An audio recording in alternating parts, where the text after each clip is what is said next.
Dito guys, nakalaban ulit namin ang clan ni Boy Bonus War. So sa mga hindi nga pala nakakaalam guys, ay meron kasing isang member dito sa clan ng kalaban namin na palaging sinasabihang Bonus War ang mga nakakalaban nila. Kahit kami, nung time na nakalaban namin sila, sinabihan din kaming Bonus War. Kaya ayun, tinalo namin sila sa unang pagharap namin. Yan pa nga yung time na ginamitan ko ng Sneaky Goblins attack, yung base nang nagsasabi sa amin na Bonus War daw kami. Pero medyo matagal na yung unang pagharap namin. Naka-upload pa nga yan sa Facebook na merong 1.5 million views. Tapos eto naman yung pinakahuling naging laban namin. 7 months na yung nakakalipas kaya medyo matagal na rin. Then after 7 months nga ay eto, nakalaban nga ulit namin sila. At syempre gaya nga ng inaasahan ko ay eto, mag-iingay na naman yang si Boy Bonus War. Bali may nag-send nga lang pala sa akin na tong screenshot na to. Tapos para bang sinasabi niya dito na malakas lang daw kami sa Classic War pero kulelat daw kami sa CWL. Sinasabi pa nga niya dito na idol daw ako ng mga bata.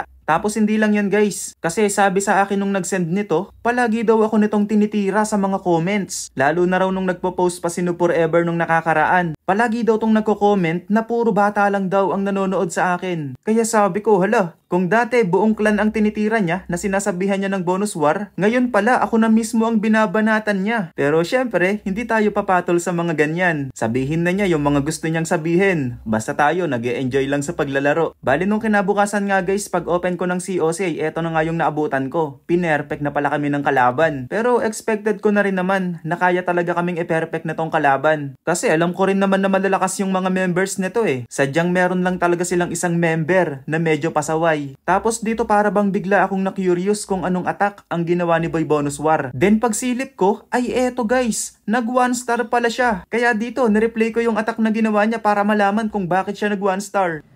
Okay, so ang ginamit niya dito ay Super Yeti with Furnace. Dito siya nagsimula, RC muna. So RC, tapos nilagyan niya ng Furnace sa likod. Ah, may Warden Walk din. Okay, so sabay pala tong ginawa niya guys.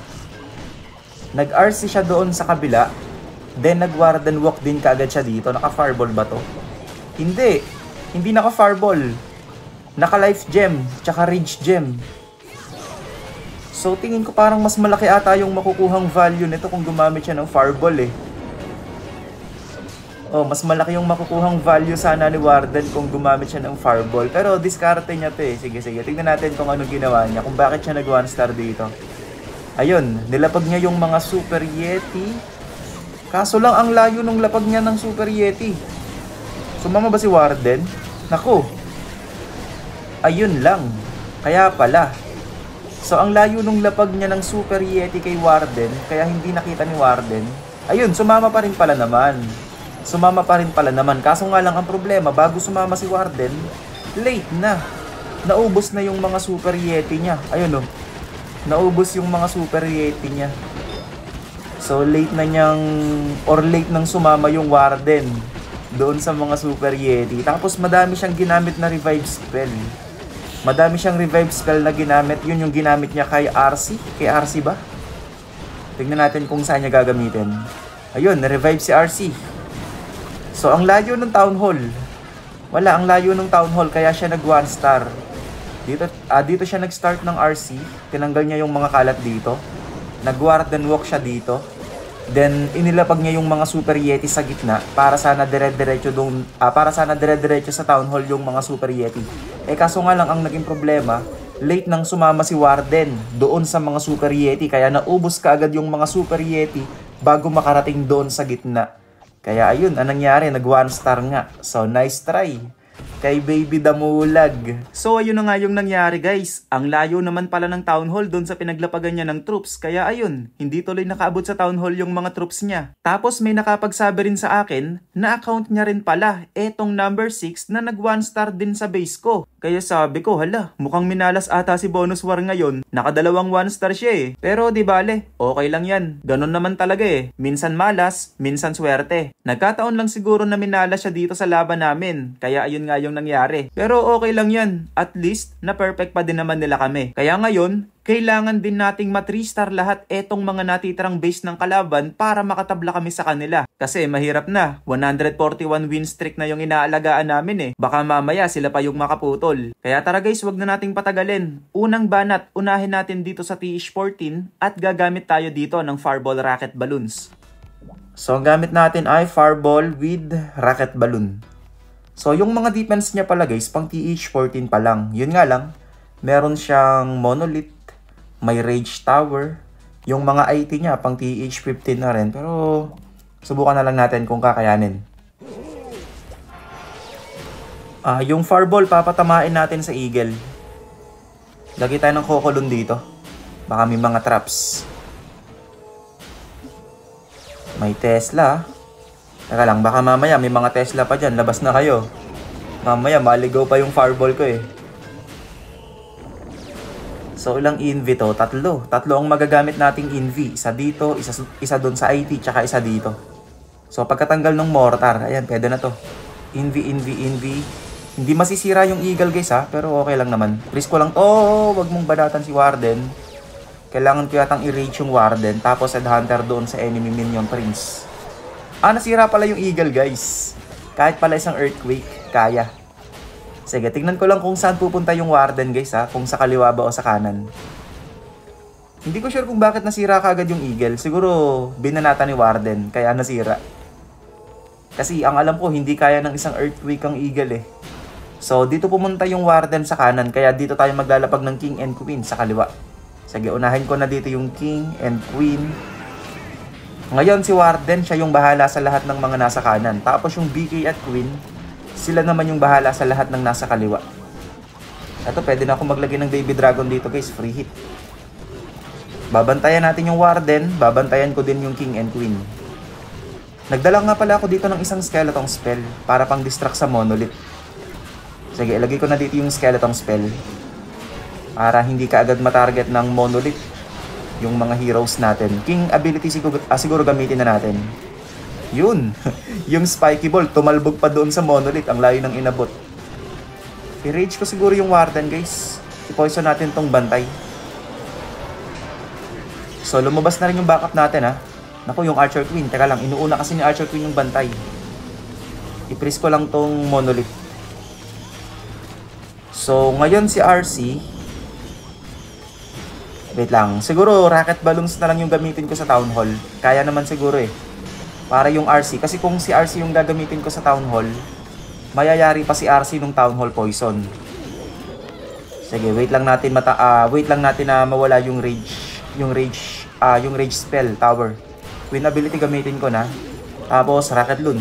I-rage natin dito yung mga Rocket Loon. Tapos yung mga natitira nating Rocket Balloons, gamitin na natin dito. Minion, Archer, Headhunters para makapag-clean up agad. Wala na. Hindi na nagamit dito yung RC.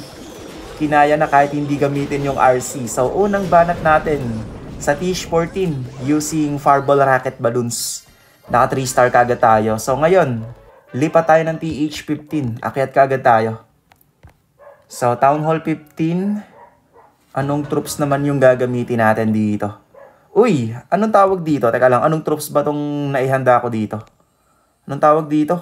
Yung event troops. Ice Minion. Sige, tatry natin. Blizzard Ice Minion ang gagamitin natin. Check natin tong number 44. Okay, so TH16 siya pero parang TH15 lang yung mga defense. Kaya TH15 versus TH15 lang to. Unahan ko lang dito ng Blimp. So, i-blizzard natin yung Town Hall. Kailangan matanggal din yung Monolith sa Blizzard. Aabot ba to? Sige, Invi Rage, lapag. Uy, may Giant Bomb. Konti na lang yung buhay ng mga Super Wizard. Hindi tayo pwedeng malate sa Invi. Kasi kailangan talagang masira dito yung Town Hall. Ayun, nasira pa yung isang Scatter Shot. Nice one. Last Invi, gamitin na natin. Baka makadagdag pa eh. Kaso wala na, namatay na yung mga Super Wizard. Sige. So, tanggalin ko to. Yung bantay, ano yun? Ice Golem. Hilahin ko nga sa labas. Para hindi na yan makadistract sa heroes natin. Tapos yung Archer Queen. Ilagay natin dito yung Archer Queen. Ayan. Tapos ang babanat dito sa mga bantay siguro yung mga Archers na lang. Mga Ice Golem lang naman to eh. So, i-poison natin. Ilagay ko na dito yung king para matangkihan na si queen. Tanggalin natin to. O kaya lagyan natin ng isang wizard dito para medyo mapabilis. Butasan ko na dito para sa papasukan ng king. Yung BK kailangan pumasok sa loob. BK, kailangan mong pumasok sa loob. Huwag kang pupunta sa Wizard Tower. Yun, buti na lang. Hindi pumunta sa Wizard Tower yung BK. Kaya danter ko nga tong enemy minion prince. King ability, gamitin ko na para ma-open yung dadaanan nila sa gitna. Sige, king and queen, kailangan matanggal nila tong scatter shot. Teka lang, queen ability gamitin ko na nga. Okay, tapos pwede ko na sigurong ilapag dito yung ice minion. Unahan natin ng lava to tank. Minion, minion. So, ang target nga pala ng ice minion. Teka lang, ba't hindi sumasama si Warden? Ah, hindi pala sumasama si Warden sa ice minion. Hindi ba? Sumasama pala guys. Sige, Warden ability. Lagyan natin ng haste spell para mabilis. Itong ice minion na to, sinubukan ko lang to eh. So, hindi ko sure kung magiging effective to. Pero, subukan nga lang natin. Lava to tank ulit. Ice minion, ice minion. Ang maganda kasi dito sa ice minion guys, pag namatay, nagpipris. Nagpipris yung mga defense. So para siyang yung lava pups ng ice hound. Parang ganun. Sige, lagay tayo dito ng haste spell, haste spell. Ipris ko ulit itong IT. I-advanter ko nga itong enemy queen. Ayan, tapos yung mga natitira nating pang clean up, ipaglalapag na natin. Para sa ability, para sa mga karagdagang baboy. Hindi pala namatay itong enemy queen doon sa mga headhunters na nilapag ko. Pero wala na, okay na to. All goods na to. 3-star na to. Buhay pa yung tatlong heroes. Grabe, yung archer queen lang pala yung namatay. So, pangalawang attack. Naka 3-star ulit tayo dito. So, ngayon, meron ditong mga base na hindi pa na-attack. Yung number 43 na i-flag ni baby girl. So, hindi natin to pwedeng galawin. Yung number 40, si baby girl din. So, siya na daw yung bahala sa number 40, tsaka number 43. So, eto, meron pa, number 36. So, check natin yung base ng number 36. Tignan natin kung kakayanin to ng TH15. Kakayanin ba to? Try kaya natin ang... Kasi yung gamit natin ngayon, tingin ko hindi effective. Sinubukan ko lang kasi yun eh. Pero dito, subukan natin gumamit ng lava loons. Mag-queen charge lava loons tayo doon. Ang tanong, may queen charge lalo ba? Ayun, meron. Sige, kuha tayo. Tapos, kuha tayo ng backup. Si BK, palitan ko lang ng equipment. Earthquake boots and spiky ball. Okay, tara. Pwede na to. Number 36. Medyo madami pa kasi yung natitirang base sa babay. Kaya kailangan natin gamitin yung ibang mga atake. Ay! Ayun, kala ko. Wala akong dalang poison. Buti na lang meron. Gulat ako dun ah. Kasi, pag nagkataon na wala akong dalang poison, tapos furnace yung bantay, yari. Yari ang queen charge natin doon. Buti na lang meron. Kala ko wala. So, si Archer Queen, papapasukin natin to sa Town Hall. Makakapag-flame flinger ba ako dito? Siguro dito pwede. Sige, flame flinger tayo dito. Lagay tayo ng Cocolon, baka may traps. Wall break na nga ako dito. Dito ko papapasukin si Queen mamaya. Ready ako ng headhunter doon sa enemy king. Naka-frozen arrow si Queen pero kailangan ko pa rin ng headhunter kasi sobrang kunat ng enemy king. Teka lang, baka may mga traps dito ah. Okay, wala. Ito, pwede na ako maglagay dito ng archer para nakakapag-clean up kaagad. Press ko lang to. Sakit ng monolith, grabe. Si BK, ilagay ko na si BK sa labas para nakakapaglinis kaagad. Tapos, wall break tayo dito para makapasok si Queen sa Town Hall. Saktong-sakto yung wall break, guys. Sa pang wall break para kay King naman. Okay, wall break, sakto din. Tanggalin ko tong mga kalat sa labas para makapasok si BK sa loob. Sige, i-rage ko ulit yung Queen. Itago ko lang si Queen, guys, para hindi ka agad lumabas yung bantay. King ability na force. Queen, kaya ba yung Town Hall? Nice, nakaya. Sige, i-poison natin yung bantay. Yung BK, hinahabol yung mga bulilit. Na-stuck si BK doon sa mga traps. Yung flame flinger, tina-target na rin. Sige, i-rage ko muna yung Queen. Freeze ko nga muna to, yung air sweeper. Kasi yung air sweeper yung nagpapasakit dyan eh. Inilalayo yung healer ni Archer Queen. Sige, lagay ko na dito yung RC kasama. Ay, yung Warden, nakataas yung Warden. Hindi ko pala naibaba. Hindi naka-ground si Warden. Sige, wall break tayo dito para sa lilipatan ni Queen. Headhunters. RC ability and Warden ability, gamitin na natin. With ability, gamitin ko na rin. Siguro yung Rage, kay RC ko na lang siguro gagamitin mamaya. Pagdating ni RC dito sa Eagle. Sige, Rage natin dito yung RC. I-freeze ko lang tong Eagle, tsaka yung multi. Okay, so si Archer Queen Boy pa rin. Wala na to, kahit hindi na gamitin yung main troops dito guys, kakayanin na to eh. Lagay ko yung haste spell doon sa mga baboy para medyo bumilis. 38 seconds. Ayun, namatay tuloy yung Warden. Nakataas kasi si Warden eh. Siguro, tinamaan ng Seeking Air Mine. Kaya namatay. Yun yung reason guys kung bakit kailangan mong ibaba si Warden kapag ground troops yung gamit mo or kapag kasama si RC. Kasi kapag pag nasakto sa Seeking Air Mine, talagang one hit lang yung Warden. So yun, pangatlong banat. Hindi na nagamit yung Lava Loons. So dito guys, umatak si Pepoy. Panoorin natin. Sa number 35. Uy, TH15. Si Pepoy. Tapos itong ina-attack niya, Max TH16. Ah, hindi. TH16 pala si Pepoy. TH16 pala to guys. Pares pala tong TH16. Mababa nga lang yung level ng heroes ni Pepoy. Sige, sige.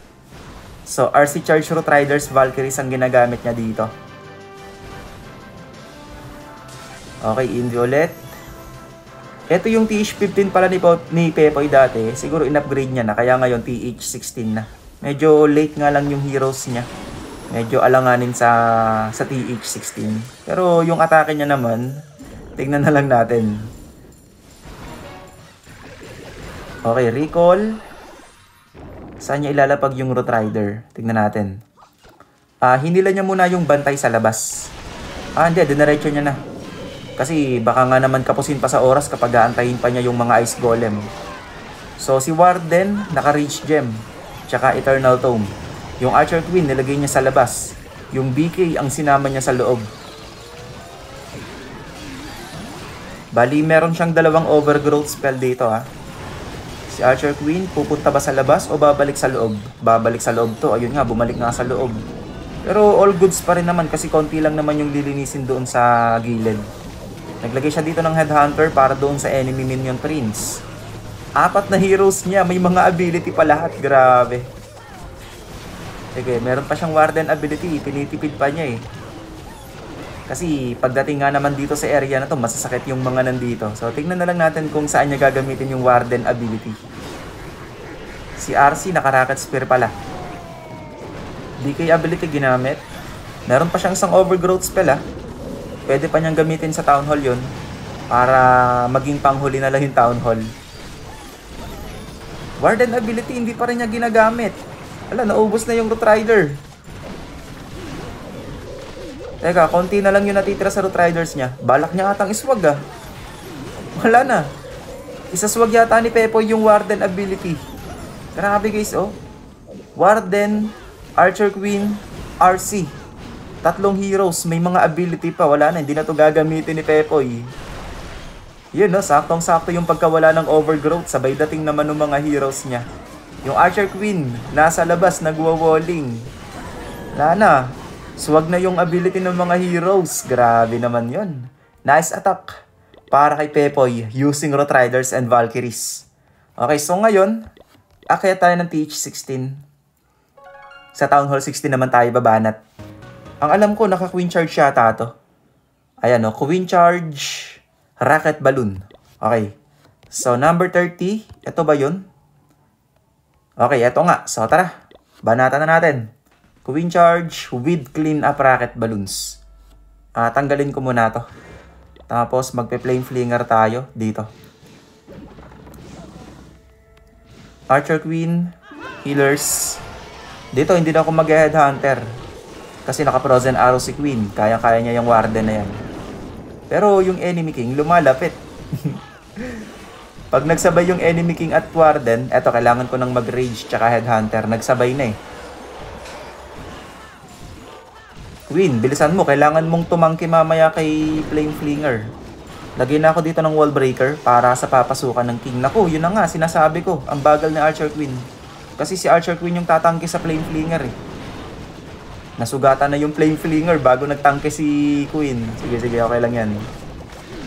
BK ability gagamitin ko na. Para ito yung magbibigay ng daan kay Queen papasok doon sa Town Hall. Sige, lagay pa ako dito ng Cocolon. Nabawasan tuloy ka agad yung buhay ng Flame Flinger. Ang masakit nito, baka mamaya yung healers lumipat doon sa laman ng Flame Flinger. Wag naman sana. Wag naman sana. Tanggalin ko na tong Wizard Tower. Queen, kailangan mong dumiretso sa Town Hall ha. Yung healers, huwag kayong dilipat sa Yeti. Kailangan ko yatang mag-wall break dito. Tapos, i-advanter ko yung enemy Queen. I-rage ko lang yung Archer Queen.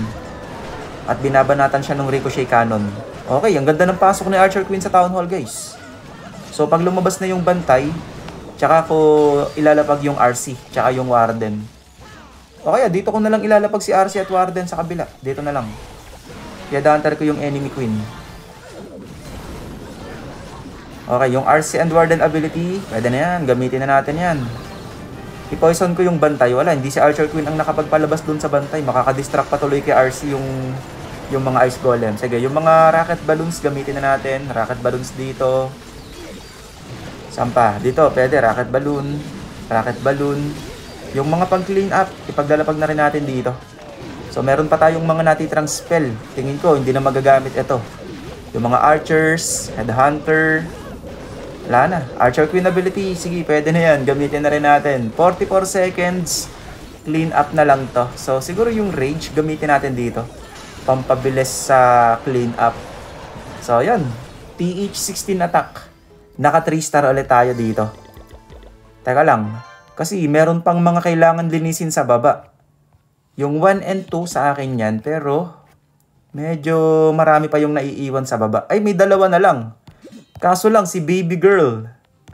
Baby Girl, asan ka? So dito nga guys ay may nag-flag pala doon sa dalawang natitirang base ng kalaban. Kaso nga lang ang problema hindi ata naka-online yung nag-flag. Kaya dito nag-chat na si Pepoy. Sabi niya siya na lang daw yung babanat kasi baka hindi siya makapag-online mamaya. At dahil nga clean up lang naman to, kaya pinabanat ko na kay Pepoy kahit may flag. Okay, so eto na nga si Pepoy. Tignan natin kung anong attack yung gagawin niya dito.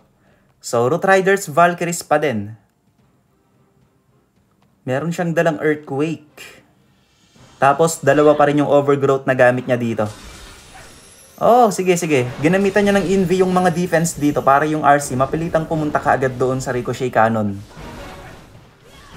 Ah, yun lang. Hindi dumiretso si RC doon sa Scatter Shot. Doon niya ata balak papuntahin eh. Ayun o, tinanggal niya yung Wizard Tower. Wait lang, makakapunta pa rin ba sa Scatter Shot si RC? Teka lang, parang hindi yata pupunta eh. Ilan na lang yung envy niya? Wala na, iisa na yung envy niya eh. So hindi matatanggal yung scatter shot. Kung meron pa sana siyang isang envy, baka sakaling kaya pa. Pero tignan natin yung adjustment na gagawin dito ni Pepoy. Okay, Archer Queen. Ayun, kaya siya nagdala ng lag-launcher pang distract doon sa mga battle builder. Para medyo mapatagal yung pag-repair ng mga battle builder doon sa mga defense na nakapalibot. Ang galing ni Pepoy guys, tinan nyo yung ginawa niya. Yung mga bantay, dito niya na lang dinala sa labas para hindi na maka-apekto doon sa mga Root Riders niya. Kaso hindi niya nagamitan ng poison yung mga Ice Golem na bantay. Hindi niya ata napansin, hindi niya nalapagan ng poison. Sige, maganda pa rin naman yung pasok ng mga troops. Kaso nga lang yung King, hindi sumama sa loob. Warden ability, bago pa lang niya ginamit. Naku, yung mga Root Riders dito naubos. Pero meron pa naman dito sa kabila. May dalawa pa. So, dadalawa na yung natitirang Root Rider. Si Archer Queen nasa labas. May ability pa. Yung BK may ability pa din. Tapos, meron pa siyang isang Overgrowth. So, yung BK niya naka Earthquake Boots and Spiky Ball. Meron na lang siyang dalawang Super Barbarians pang support sa labas. Pero yung King and Queen ability kapag ginamit to, sobrang laking bagay nito eh. Wala na guys, tingin ko kuhang-kuha na to. Kuhang-kuha na yan, matik na yan kay Pepoy. Ayun oh, yung poison. Ginamit niya yung poison doon sa enemy minion trains para mapabagal. Yung poison kasi guys, pwede talaga yan gamitin sa mga enemy heroes. Pero walang damage. Nakakapagpabagal nga lang sa mga enemy heroes yung poison spell. Kaya all goods pa rin yun. So ayun, nice attack para kay Pepoy. So another tres. Bali, isa na lang yung naiiwan sa baba. Yung number 43. Sige, itry natin atakin gamit yung TH15. May TH15 attack pa ba ako dito? Tignan natin kung meron pang attack tong TH15 ko. So kapag meron, babanatan na natin. Kasi clean up na lang naman yun eh. Wala na. Wala nang attack tong TH14, ay tong TH15 ko. So dito tayo sa TH14. Subukan natin kung kakayanin ng TH14 yun. So naka Fireball Rocket Balloon. Sige, subukan natin. So TH14. So medyo late. Parang late ata nga attack si Baby Girl kasi wala pa eh. Hindi pa siya naka-online eh. 2 hours na lang. So banatan na natin. Total clean up na lang naman to. So tara, banat. Fireball Rocket Balloon. Try natin kung kakayanin tong TH16. Saan tayo magwa-Warden Walk? Siguro sa Town Hall. Feeling ko malaki yung value kapag sa Town Hall eh. Kasi ang daming nakapalibot sa Town Hall guys. Single IT. Dalawang X-Bow, may Monolith, may Rage Tower. So, i-try natin. Dito pwede ako mag-Flame Flinger, guys, oh. Flame Flinger tayo dito. Baka may mga Tesla dyan, ha. Tanggalin ko na tong Mortar para hindi na yan makasakit mamaya sa Flame Flinger. Kailangan matanggal ng Flame Flinger etong mga depensa dito. Siguro ito tanggalin ko na. Etong Mortar dito. Kailangan ko rin palang tanggalin to. Naku, may mga Tesla pa. Kailangan ko yatang mag-rage kay Warden para medyo mapabilis yung paglilinis niya. Tanggalin ko rin tong isang Tesla to.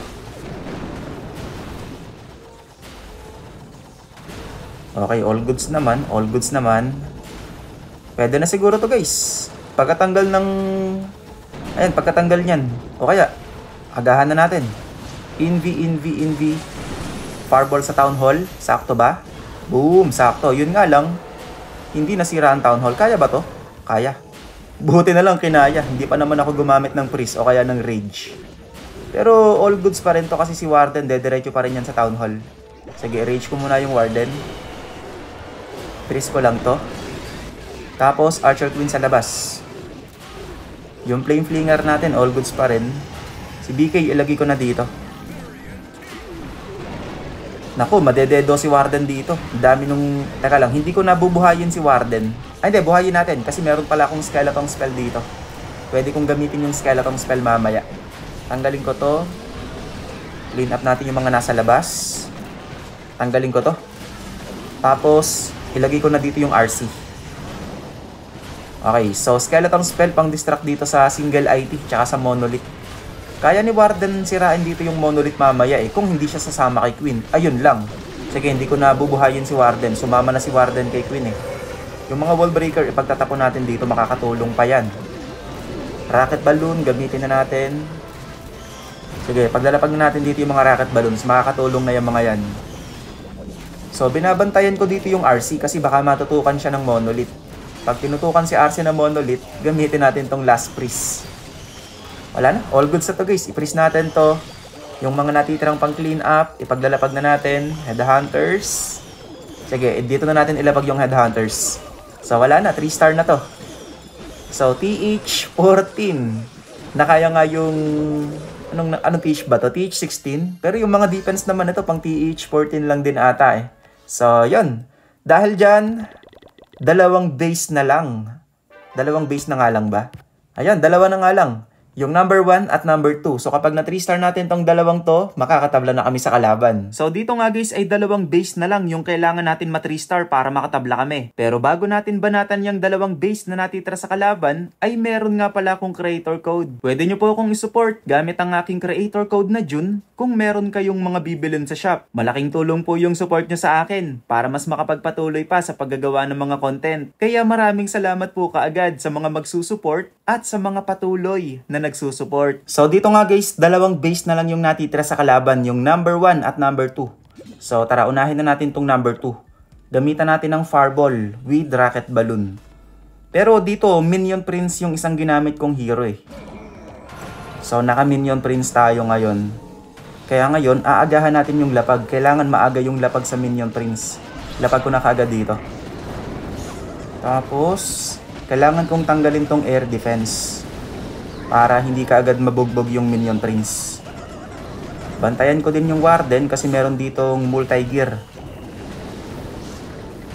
Kung kailangan ni Priest, i-Priest natin. Kasi hindi kaya ni Warden ng 1v1 yan eh.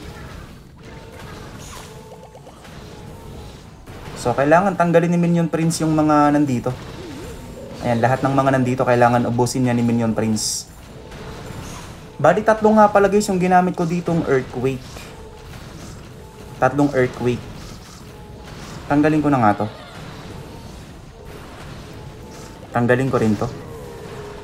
Kasi yung Town Hall, sisirain natin yung Town Hall gamit yung Fireball tsaka yung Giant Arrow ni Queen. Tanggalin natin to. Okay, so pagkatanggal ng IT, pwede na ako mag-Fireball. Invi. Fireball.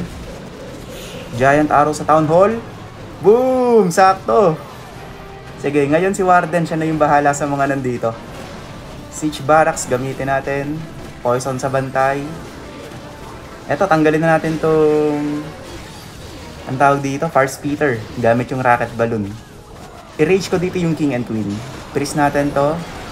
Ice Golem to tank. Headhunter. Wala na to guys. Si Warden, free hit na si Ay wait. Pinatarget siya nung Fire Spitter. I-rage natin. King ability. Tapos yung mga Rocket Balloons na naiiwan, gagamitin na lang natin to pang clean up. Eh si Archer Queen, tingin ko kayang ubusin ni Archer Queen lahat yung mga nandito eh. Meron pa akong Envy. Pwede nating ipang support ito kay Archer Queen. Ayan, lumabas na rin pala yung backup natin na Super Minions. So yung mga Rocket Balloons, gamitin na natin dito. Dito may naiiwan pang linisin. Lagyan natin ng Wizard. Wala na guys. 3-star na to. So dahil dyan, isang base na lang ang natitira sa kalaban. So kailangan na lang natin ma-3-star yung number 1 para maka-perfect kami. So yun. Ganda talaga nung Fireball doon sa gitna. Sabay Giant Arrow. Kaya sira ka agad yung gitna ng base. So last base ng kalaban. I-check muna natin. So tignan natin kung kakayanin to ng Fireball Rocket Balloon. Tingin ko kaya to. So, iset natin dito yung Fireball Rocket Balloon. Kasi ito, iba yung gamit ko dito eh. O kaya ito na rin. Teka lang, iba kasi yung setup ng Fireball Rocket Balloons na to eh. So, iset natin tong bago. Tapos, ito, palitan ko ulit ng Minion Prince. Palitan natin to ng Owl. Owl yung gagamitin nating pet ngayon kay Minion Prince. Tapos, wait lang, anong backup na gagamitin natin dito? Sige, Super Minions na lang din. Super Minions tapos Flame Flinger. So, tanggalin ko muna to. Okay. Fireball Rocket Balloon sa last base ng kalaban. Okay. So, pag na 3-star natin to, perfect naman yung kalaban. Let's go, let's go. Unahan natin dito ng Warden Walk. Tapos, kailangan kong tanggalin to.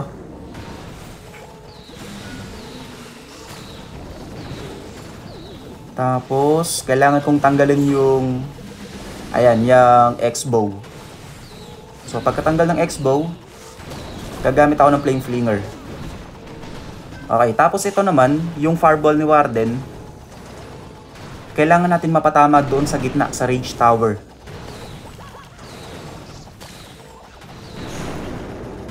Okay. Envy. Fireball. Oh, hindi tumama sa gitna. Hindi tumama sa Rage Tower, pero all goods na rin. All goods pa rin kasi nasira pa din yung Clan Castle eh. Sige, okay lang yan. Tanggalin ko to. Sana dito pumunta yung Warden. Tanggalin ko to. Yun. I-rage ko yung Warden guys. Masakit yung Ricochet Cannon. So, yung Minion Prince siguro gamitin ko na rin dito. Tanggalin na natin to. Sana matanggal yung Air Defense. Air Defense, sana matanggal. Pwede kong i-poison tong enemy queen kasi wala na naman yung CC. Nasira na. Yun. Natanggal yung Air Defense dahil dyan free hit na yung Minion Prince dito sa ibabaw. Archer Queen. BK. Tago ko yung Warden. I-rage ko yung Warden. Ice Golem to tank. Wall break. Siguro isa pang wall break. Skeleton spell pang distract sa Monolith. Minion Prince ability gamitin natin dito. Sige, yung Warden okay pa. Headhunter. Sige, gamitin natin yung mga headhunters doon sa enemy king. Yung BK at Queen ko may ability pa din. Yung Minion Prince, naubos na yung ibabaw. Sige, BK ability, pwede na yan para ma-open na yung gitna. Wala na. 3 star na to. Yung natitirang rocket balloons, gamitin natin dito sa Fire Spitter. Freeze natin yung Town Hall. Archer Queen ability. Yung Flame Flinger, hindi man lang lumabas yung laman.